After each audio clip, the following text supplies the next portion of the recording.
Hello everyone, and today we're welcoming back Dr Simon Peaple to discuss ideas relating to the First World War. And in this series we're going to go over various questions that commonly arise in discourse about the First World War, and today we're going to start with a question about the origins of the First World War. So, thank you. Hope you enjoy the series to come. I'll see you there. And thank you for joining us back on the programme. You're welcome. So, there's this common idea about the First World War. I believe the Sleepwalker Thesis is its most common name, namely the idea that the leaders of the European powers, or in some variants at least some of them, didn't really know what they were doing. They were just making moves, and for whatever reason, they accidentally ended up going to war in 1914 without really much understanding as to why they went to war or what had led them up to going to war. Would you have anything to say about that thesis? Do you think the European powers went to war by accident in 1914? Well, I think the first point is that many people have concluded that the powers that went to war in 1914 misjudged the situation.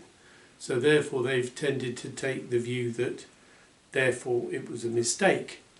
That's all very well, but I think that perhaps confuses what happened in the end with what happened prior to and during the crisis of 1914.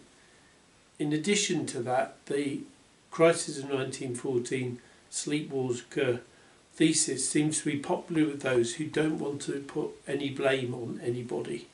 So we had the initial reaction after the First World War that the Germans were all to blame.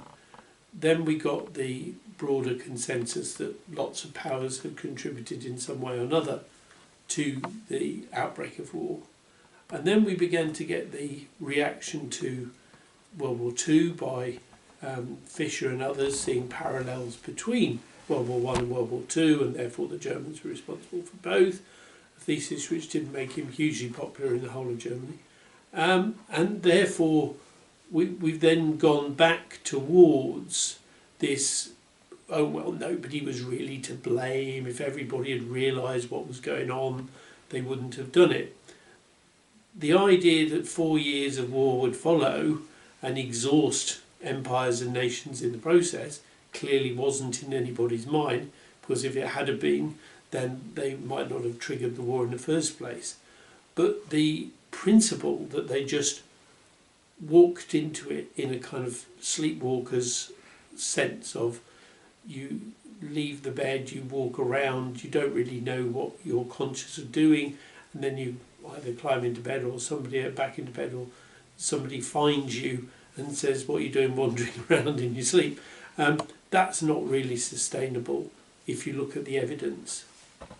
Now, if I might zoom in a little bit on some of the explanations, such as one being that Bismarck had, after the Franco-Prussian War, laid out a system, the Iron Ring, for maintaining peace in Europe, and that, however, by the time that we get to 1914, the leadership of Europe has become a bit too idealistic to really understand how it works, and thus, do you think that the European leaders were too idealistic to maintain the Bismarckian system of peace? Well, I think the premise of the question is that Bismarck had established a way of keeping the peace, and that Bismarck's departure or replacement by others meant that the peace system he devised broke down. I think it's fair to say that the peace that Bismarck created was much more fragile than it looked. So take the scenario of 1871. Bismarck has led the unification of Germany. He's achieved that by, first of all, defeating the Danes in a small way, therefore establishing Prussia's greater credibility. He's then gone and defeated the Austrians and finally manoeuvred France into a position where Moltke and the army can defeat the French. So he's created a lot of baggage along the way to that situation. He's concluded, not unnaturally, that France will never be happy. France has had Alsace and Lorraine taken away. France, which had seen itself as the great military power of the days of Louis XIV and especially Napoleon, was now humiliated and therefore was much weakened. So it could never really be satisfied with having had a chunk of its territory taken. Bismarck assumed that, and therefore assumed the best thing he could do was to create a bound system to prevent that happening, and leading to a war of revenge.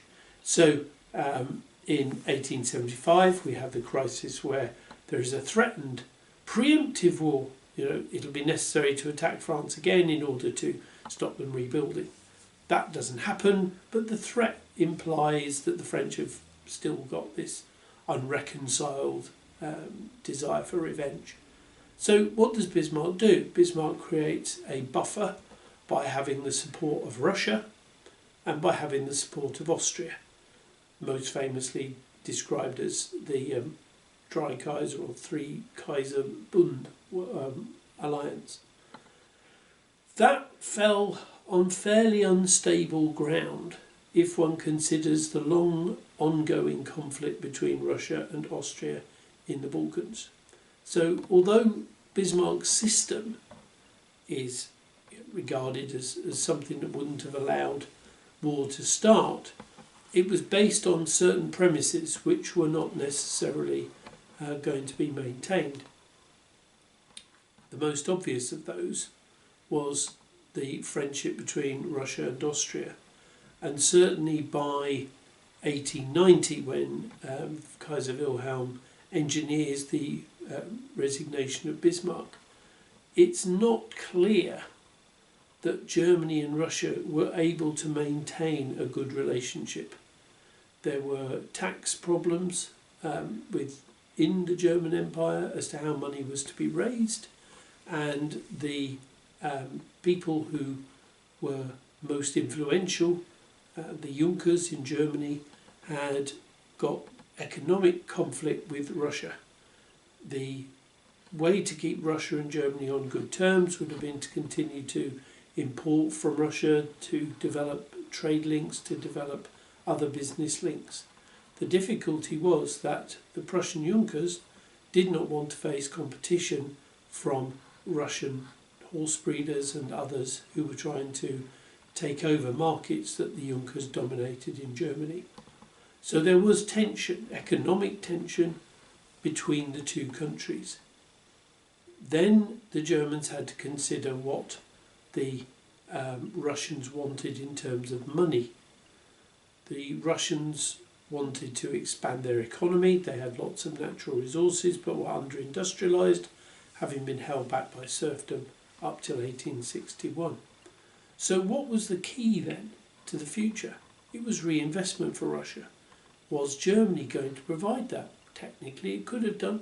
It had the economic power, it was generating wealth, it was about to lead the second industrial revolution, therefore why not? But there was a reluctance to lend the money to Russia. So what did Russia do? It went to France, and France, with its famous peasants who stuck their francs under the mattress, then said, okay, we'll start investing. Here are some major Russian loans floated on the French bourse, and the outcome was that France and Russia start to trade, start to rely on each other, and start to become closer friends. So Bismarck's system wasn't so much a system, it was a clever working of what was in the self-interests of different powers, but it only worked so long as those self-interests didn't change. Speaking of Russia, as one version of this idea has it, France and Germany were rivals, and their rivalry ended up dragging what could have just been a minor dispute in the Balkans and settled between Austria and Russia, ended up just dragging Austria, Hungary, Russia, and Britain into a conflict that was caused by France's rivalry with Germany. Well, I think that doesn't take account of the idea that Russia had its own objectives, that it was determined to take things forward in the Balkans, and particularly that it had felt humiliated on a number of occasions. And although humiliation applied to countries rather than individuals is questionable, I think it's fair to say the impacts on the minds of those who are responsible. So if you look particularly at the issues with regard to Serbia, in 1878 at the Congress of Berlin, the Russian ambitions for a big advance, a big change in the Balkans at the expense of the Ottoman Empire was frustrated by the other European powers.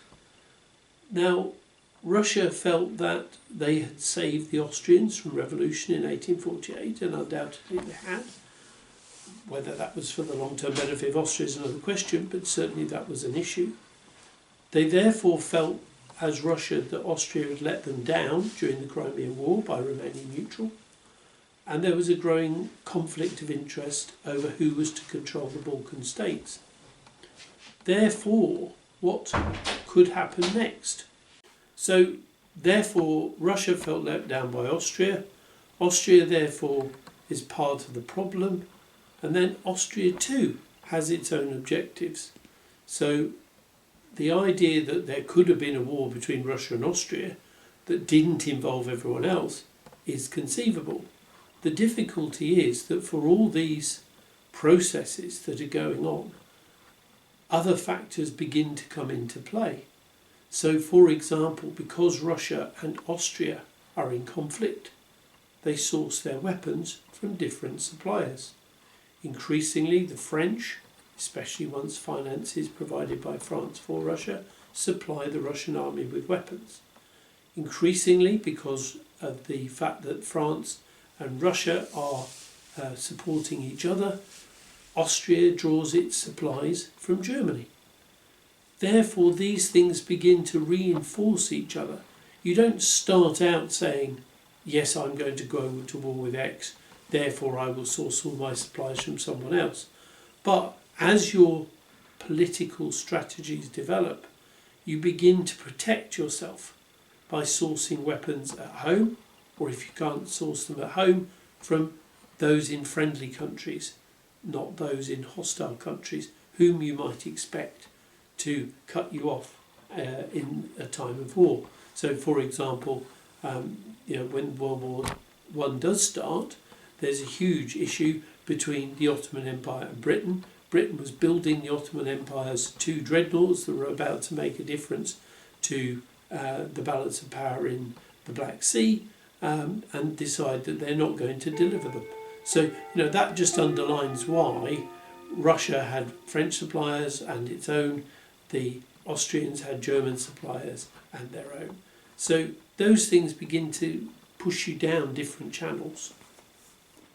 But the concept of the two not really being able to be isolated just because of Germany and France takes less account than it should of the fact that the Austrians and the Germans also initiate, and the French and the Russians also initiate conversations. So, for example, when the crisis comes in 1914, it's a member of Austria's officer class who are most in favour of going to war who is sent to the Germans to seek confirmation that the Germans will back them up. So you're not sending someone who hasn't got a preconceived idea of the best outcome. Well, the great ironies, isn't it, of 1914, that Archduke Franz Ferdinand is assassinated, and he's one of those who would have actually opposed a war, but his death opens the way for the war party. So it's quite a difficult area to get into to say, oh yeah, it could have remained isolated. Britain's slightly different on the Balkan question. Britain was clear that it wasn't interested in the Balkans and had run the London Conference in 1913 to try and make sure that nothing sort of went wrong. However, the difficulty about Britain's approach comes from its relations with Germany, especially after 1905-6. Well, speaking of Britain, and this is a popular version of the theory from the School of International Relations that believes in continental versus maritime powers, the idea being that Britain had no real interest in Europe. And so while, yes, the ambitions and the European powers might have had ideas as to what they were doing and may have actually planned a war, Britain was just dragged into this continental feud by accident and had no real plan of going to war in 1914. Well, the last point about there being no real plan, you could argue was true up to about 1908. However, after that, Britain does have a plan. The big dividing moment probably comes in 1902 when Britain decides to ally with Japan.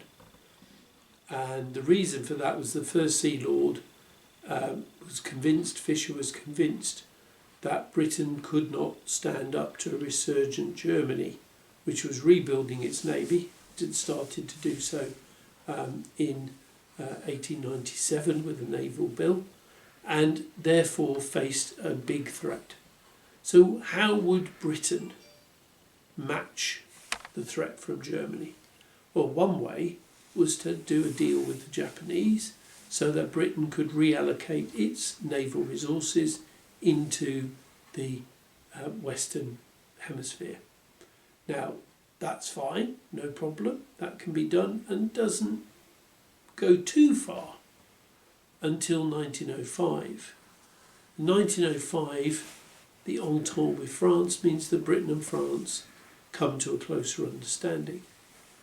That understanding led to informal discussions, which led the French to plan to take control of the Mediterranean, while the British controlled the North Sea and the Channel. That commitment to the French effectively is what comes up for discussion in 1914, when the French military attaché and the French ambassador sit down with Lord Grey in 1914 and talk about a commitment of honour. That's what they mean. There was no treaty. There was no physical piece of paper saying, if you do this, I will do that. But the whole of the French deployment plan, the whole of the British deployment plan for their naval forces was based upon that agreement.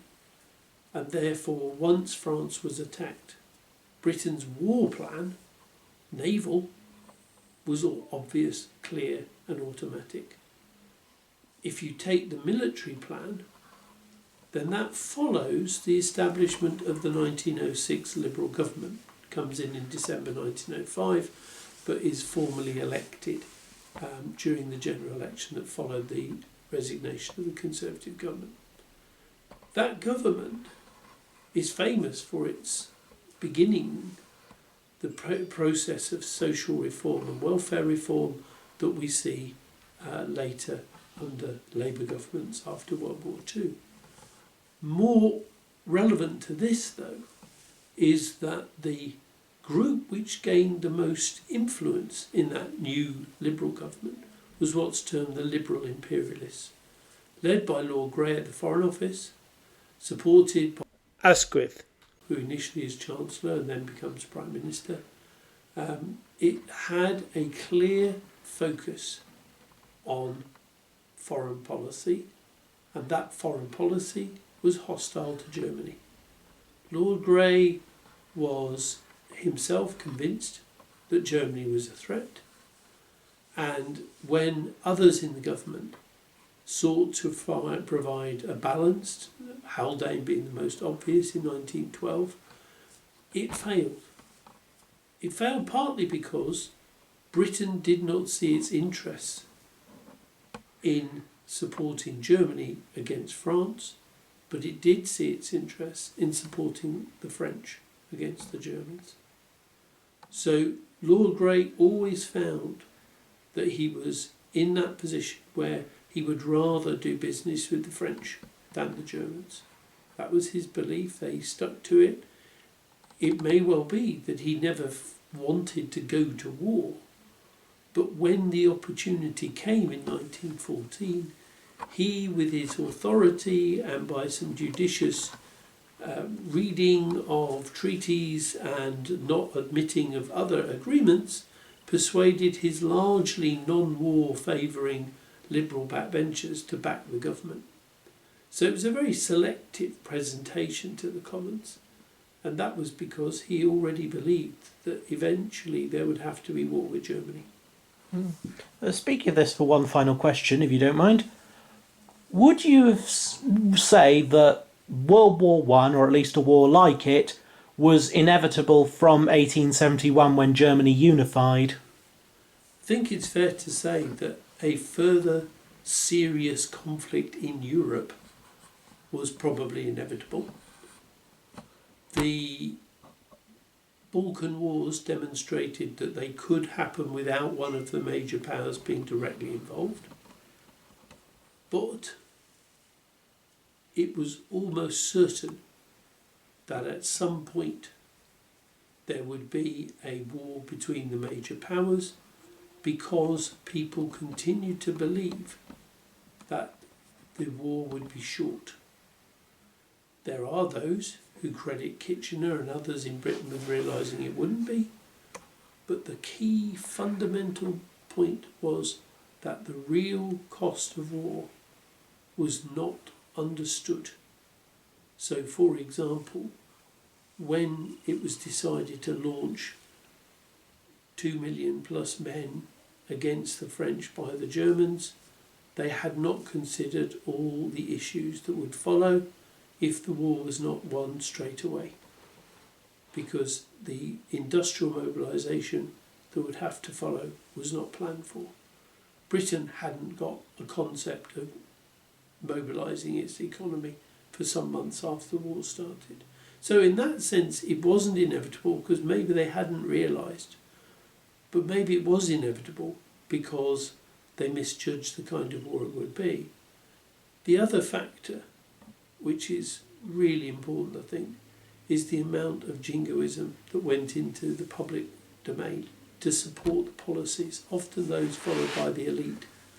So in Germany, for example, there's been much discussion about, was it Innenpolitik or Weltpolitik, so internal politics or world policy, that drove Germany's desire to start a war in 1914 or thereabouts. The other countries had similar problems. Russia was in turmoil. The 1913 300th anniversary of the Romanovs, ignoring all the issues of legitimacy and succession along the way, nonetheless emphasised something which was no longer unifying Russia. The French were bitterly divided post-Dreyfus, and the whole debate over the extension of national service meant that they were very unsure of themselves in the last few years. Beforehand, Austria was in economic decline, and the tensions over Franz Ferdinand's view of what should happen, a three-nation Austro-Hungarian Empire instead of a two-nation one, that caused tensions that many people in Austria-Hungary did not want to see happen. And Britain not only faced suffragettes and massive strike action on the streets, but a secessionist movement in Ireland. From the north, the Protestants who were ready to leave the UK as it was, rather than have rule from Dublin, and of course the Irish nationalists who were looking for their solution to the problem that was increasingly being the only thing that divided nations. The Conservatives were clear that they would defend the Union. The Liberals were prepared to grant Home Rule. You had a stalemate election in 1910 and a stalemate election again in the same year. And so everything was tense. Everything was on a knife edge. And none of the countries in 1914 was comfortable with itself. And that was a major part of people opting for the opportunity, as they saw it, of going to war. Well, thank you very much for joining us today, and thank you to Millie and Alfie for your quiet appreciation. Thank you very much indeed for welcoming us on your programme. Thank you again to Dr Simon Peaple for joining us today. Thank you for watching the video, and it was lovely having you here.